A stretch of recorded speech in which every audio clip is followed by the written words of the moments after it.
प्रिय दर्शकों, सभी अध्याय के साथ में ये शिव पुराण का लास्ट एपिसोड यहीं तक समाप्त होने को है। तो आप 2 भाग और सुनिए, रामेश्वर ज्योतिर्लिंग और घरणेश्वर ज्योतिर्लिंग। तो आइए स्मरण करें। रामेश्वरम ज्योतिर्लिंग के विषय में पौराणिक कथा है कि जब भगवान श्री राम माता सीता को रावण की कैद से छुड़ाकर अयोध्या जा रहे थे, उस समय उन्होंने मार्ग में गंधमदान पर्वत पर रुककर विश्राम किया था। विश्राम करने के बाद उन्हें ज्ञात हुआ कि यहाँ पर ऋषि पुलस्त्य कुल का नाश करने का पाप लगा हुआ है। इस श्राप से बचने के लिए उन्हें इस स्थान पर भगवान शिव का ज्योतिर्लिंग स्थापित कर पूजन करना चाहिए।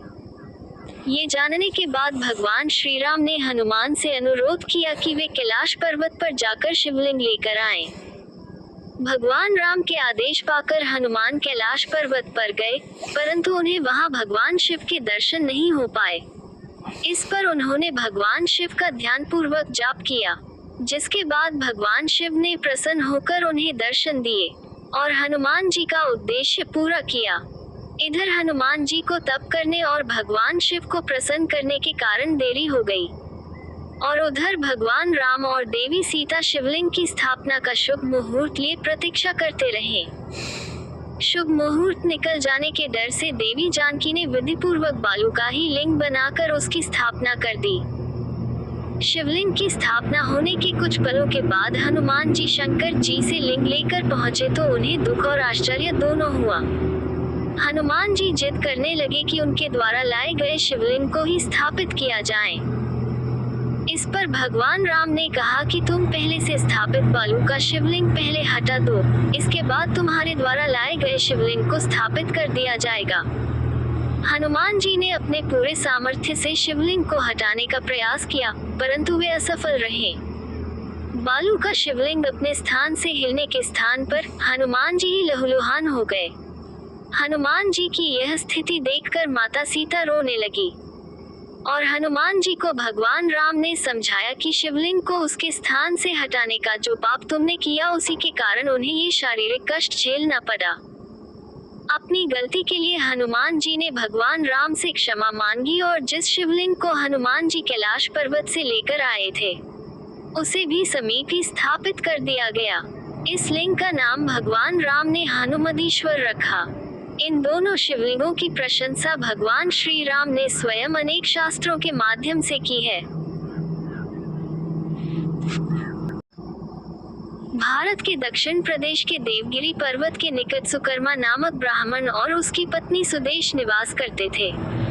दोनों ही भगवान शिव के परम भक्त थे, परंतु इनके कोई संतान न थी। इस कारण ये बहुत दुखी रहते थे, जिस कारण उनकी पत्नी उन्हें दूसरी शादी करने का आग्रह करती थी। अतः पत्नी के जोर देने सुकर्मा ने अपनी पत्नी की बहन घुष्मा के साथ विवाह कर लिया। घुष्मा भी शिव भगवान की अनन्य भक्त थी और भगवान शिव की कृपा से उसे एक पुत्र की प्राप्ति हुई। पुत्र प्राप्ति से घुष्मा का मान बढ़ गया, परंतु इस कारण सुदेश को उससे ईर्ष्या होने लगी। जब पुत्र बड़ा हो गया तो उसका विवाह कर दिया गया। ये सब देखकर सुदेहा के मन में और अधिक ईर्ष्या पैदा हो गई, जिसके कारण उसने पुत्र का अनिष्ट करने की ठान ली। और एक दिन रात्रि में जब सब सो गए, तब उसने घुष्मा के पुत्र को चाकू से मारकर उसके शरीर के टुकड़े कर दिए और उन टुकड़ों को सरोवर में डाल दिया, जहाँ पर घुष्मा प्रतिदिन पार्थिव लिंग का विसर्जन किया करती थी। शव को तालाब में फेंककर वह आराम से घर में आकर सो गई। रोज की भांति जब सभी लोग अपने कार्यों में व्यस्त हो गए और नित्य कर्म में लग गए, तब सुदेहा भी आनंद पूर्वक घर के काम काज में जुट गई।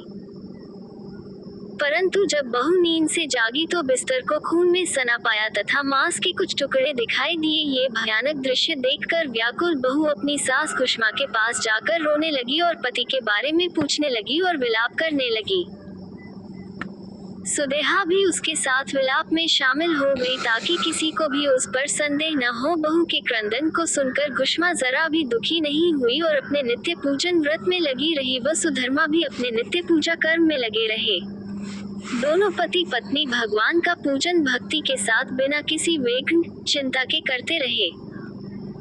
जब पूजा समाप्त हुई तब घुष्मा ने अपने पुत्र की रक्त से भीगी शैया को देखा। यह विभत्स दृश्य देखकर भी उसे किसी प्रकार का विलाप नहीं हुआ। उसने कहा कि जिसने मुझे पुत्र दिया है वही शिव उसकी रक्षा भी करेंगे। वह तो स्वयं कालों के भी काल हैं, सत्पुरुषों के आश्रय हैं और वही हमारे संरक्षक हैं। अतः चिंता करने से कुछ न होगा। इस प्रकार के विचार कर उसने शिव भगवान को याद किया। धैर्य धारण कर शोक से मुक्त हो गई और प्रतिदिन की तरह शिव मंत्र ओम नमः शिवाय का उच्चारण करती रही तथा पार्थिव लिंगों को लेकर सरोवर के तट पर गई। जब उसने पार्थिव लिंगों को तालाब में प्रवाहित किया तो उसका पुत्र सरोवर के किनारे खड़ा हुआ दिखाई पड़ा। अपने पुत्र को देखकर घुष्मा प्रसन्नता से भर गई। इतने में ही भगवान शिव उसके सामने प्रकट हो गए। भगवान शिव घुष्मा की भक्ति से बहुत प्रसन्न हुए और वरदान मांगने को कहा। भगवान ने कहा यदि वो चाहे तो वो उसकी बहन को त्रिशूल से मार डाले। परंतु घुष्मा ने श्रद्धा पूर्वक महेश्वर को प्रणाम करके कहा कि सुदेहा बड़ी बहन है, अतः आप उसकी रक्षा करें, उसे क्षमा करें। घुष्मा ने निवेदन किया कि मैं दुष्कर्म नहीं कर सकती और बुरा करने वाले की भी भलाई करना ही अच्छा माना जाता है।